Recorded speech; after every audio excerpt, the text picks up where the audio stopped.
ఈరోజు రాష్ట్రంలో ఎలా ఉందంటే ఓడ దాటినాక ఓడమల్లయ్య, ఓడ దాటినాక బోడమల్లయ్య అనే చందంగా నడుస్తుంది.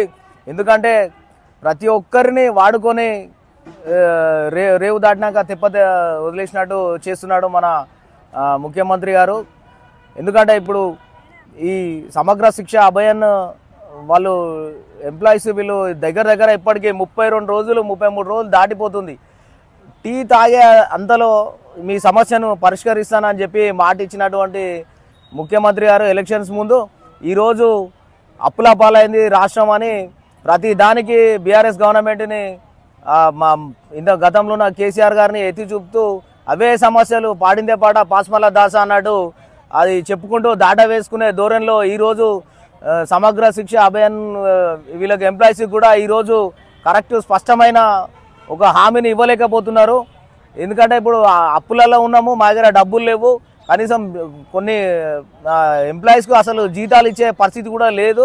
వీళ్ళను మేము గవర్నమెంట్లో కలుపుకోలేము, దీన్ని అవుట్సోర్సింగ్ వీళ్ళను మేము రెగ్యులరైజ్ చేయలేము అనే విధంగా చేతులు ఎత్తేసిండు. ఆల్రెడీ మొన్ననే స్పష్టంగా చెప్పేసిండు రేవంత్ రెడ్డి గారు, మన గౌరవ ముఖ్యమంత్రి గారు. ఇది అంతా చూస్తే ఇప్పుడు మనందరూ జనాలకు, సాధారణ జనాలకు ఇప్పటికే అర్థమైపోతుంది ఇంత పెద్ద ఎత్తున ఇంత వ్యతిరేకత వచ్చిందంటే అసలు ప్రభుత్వంలో అసలు ఏం జరుగుతుంది, మరి ఈయన సీఎంగా ఆ కుర్చీకి అర్హుడా అనర్హుడా అనేది కూడా మనం ఆలోచించాలి. ఎందుకంటే అప్పులు ఉన్నాయి అంటే ఎవరింటికి వానికి అప్పులు ఉంటాయి, దాన్ని ఎట్లకెళ్ళి తెచ్చిపెట్టాలి, ఎట్లకెళ్ళి ఈ చేతితోటి తేవాలి, ఈ చేతితోటి పెట్టుకోవాలి, ఎక్కడిదక్కడ సమస్య పెట్టేటట్టు ఇంట్లో ఉన్న సభ్యులకు కూడా తెలియద్దు. మనం ఒక తండ్రి ఒక ఇంటికి యజమాని ఉంటే ఏ విధంగా అయితే అప్పులు తెచ్చి కొప్పులు పెట్టుకునే చేసుకొని పిల్లలను చదివిపించుకొని అన్ని అవసరాలను ఎట్లా తీర్చాడో అట్లా తీరవాలి. ఉగే ప్రతిదానికి అప్పులు అని ఏందండి ఇది? అసలు ఈ ముఖ్యమంత్రి హోదాలు ఉండే ఆయన మాట్లాడే విధానమే అది కరెక్ట్ కాదు.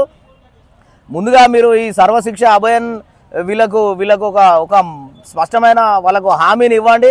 పాపం మహిళలు వాళ్ళు ఈ ఇల్లు పొల్లు అన్నీ వదిలిపెట్టి ఇన్ని రోజుల నుంచి వాళ్ళు రోడ్ల మీదకి వచ్చి ధర్నాలు దీక్షలు చేస్తున్నారు. ప్రతి ఒక్క వాళ్ళు ఎంప్లాయీస్ వాళ్ళను కనీసం పట్టించుకున్న పాపన పోలే. ఇప్పుడు అక్కడ మొన్న మూసి అంటే హైడ్రా అంటే కూల్చివేతలు ఇంకా కొనసాగుతున్నాయి, కనీసం అక్కడికి పోరు. ఎక్కడికి కూడా వచ్చి కనీసం మినిస్టర్లు ఎమ్మెల్యేలు కనీసం ఒక ప్రజాప్రతినిధిగా ఉన్న కాంగ్రెస్ వాళ్ళన్నా వచ్చి వీళ్ళకు హామీ ఇవ్వలేకపోతున్నారు. అంటే వాళ్ళ గవర్నమెంట్ లోపల ఉన్న వాళ్ళకే సమన్వయ లోపమా ఇది, లేకపోతే గ్రూప్ రాజకీయాలు నడుస్తున్నాయా, లేకపోతే మంత్రుల మధ్య నిన్న ఆల్రెడీ స్పష్టంగా కనబడ్డది.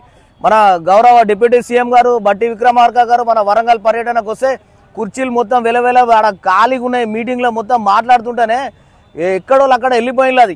అది ఎంత దారుణం అంటే అది అసలు దాంట్లో వాళ్ళే లీడర్స్ మెయిన్ లీడర్సే వాళ్ళు అసలు మీటింగ్ అటెండ్ కాలేదు. ఆ మీటింగ్ అటెండ్ కాకుండా అసలు అక్కడ ఆ కోఆపరేషన్ అనేది దెబ్బతిన్నది. అక్కడ ఈ సర్వశిక్ష అభయన్ వాళ్ళకి మాత్రం తప్పకుండా మీరు గవర్నమెంట్ నుంచి స్పష్టమైన ఒక నినాదాన్ని కానీ ఒక హామీని మాత్రం వాళ్ళకి ఇవ్వాలి. ఎందుకంటే వాళ్ళకు చాలా ఇబ్బందులు ఉన్నాయి, అవసరాలు ఉన్నాయి. మీరిచ్చిన మాటలే, మీరిచ్చిన హామీలే ఇవాళ రేపు ప్రతి ఒక్కటి లగ్జరియస్ అయిపోయింది. ఏ జీతం కూడా 50,000 1,00,000 వచ్చినా కూడా సరిపోవట్లేదు. కాబట్టి దయచేసి ముఖ్యమంత్రి గారు వీళ్ళను సర్వశిక్ష అభయన్ వాళ్ళని, సమగ్ర శిక్ష అభయన్ వాళ్ళని వీళ్ళను రెగ్యులరైజ్ చేస్తూ దాన్ని ప్రభుత్వంలో విలీనం చేయాల్సిందిగా కోరుకుంటున్నాం.